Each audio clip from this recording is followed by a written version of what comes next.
קורה אנשים? כאן טליבן. בסרטון הזה נדבר על איך אפשר לשנות את הקוד של הבומב. טוב, אני יודע שיש כמה סרטונים על הנושא הזה, אבל אני אנסה להעביר לכם את הנושא באופן יותר מעניין וברור. שני אנשים שגילו את האפשרות לשנות את הקוד של הבומב הם חבר'ה ישראלים בשם עמית קילו וצ'אפר. אז חבר'ה, הנה עוד המצאה ישראלית. בתיאור של הסרטון אני אשים את הפרופיל שלהם וגם את הקישור להורדה. עכשיו בואו נעבור לחלק המעשי. אז כן חבר'ה, אחרי שאתם בעצם פותחים את הקישור, אתם יכולים לקבל אתר שם filehosting.org.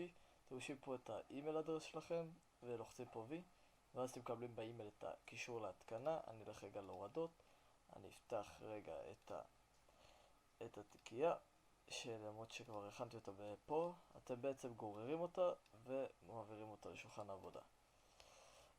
בינתיים מחכים שזה יסתיים ויפה. אחרי זה יש לכם את הדבר הבא. כן חבר'ה, אחרי שנכנסתם בעצם לקובץ יש לכם 4 קבצים. פונט בקאפ, שזה בעצם לעשות בקאפ לפונטים, שזה כאילו לשמור את הפונט שלך. מקרון, אחרי זה אני אגע בזה, זה כאילו להכין קוד לשלך. יש את הקוסטום בומב של עמית קילו ושל הבחור צ'אפר, שזה בעצם מה שהם הכינו, שאתם יכולים להשתמש. ויש את הדבר שבננה גיימינג הכין, שאני אמרתי לכם, זה כבר התקנה שלו, כי אני לא בדיוק מצאתי עוד קובץ כזה נוח למציאה. ויש לכם פה ממש הרבה דברים. עכשיו, איך בעצם אנחנו משנים? נגיד הלכנו לשל עמית קילו ושל צ'אפר, ורצינו את קאפה, נגיד. לוחצים פה, הולכים לקאפה, עדכן, שים כן, ועכשיו בעצם ההורדה הסתיימה, וזאת, אתם יכולים עכשיו להיכנס למשחק ולשחק ולראות את הקאפה. אני עוד רגע אראה לכם ושימו לב איך זה נראה. אז כן חברים, עכשיו נכנסתי למשחק, אני כותב בקונסול map, דוגמא, map דס 2, יפה.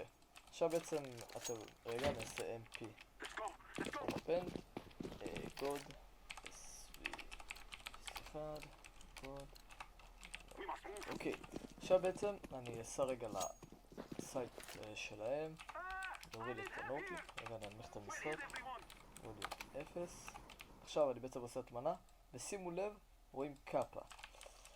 אז כן, זה בעצם, שימו לב הדבר הזה, אין שום סיכוי שיביא לכם באק, כי בעצם רק אתם רואים את זה, ואף אחד לא רואה את זה. כמו הסקין צ'נג'ר וכל האלה שהיו פעם, אבל זה קצת שונה. כי זה אתם לא מתעסקים בקבצים של המשחק, אתם רק מתקינים את זה, רק משנים את הקוד. אז כן חברים, זה היה המדריך היום. תנו לי בבקשה, אם אתם אהבתם או שלא, תנו לי הערות בונות. וגם אם משהו לא היה טוב, אז כאילו תסבירו לי. וכן חבר'ה, יאללה ביי.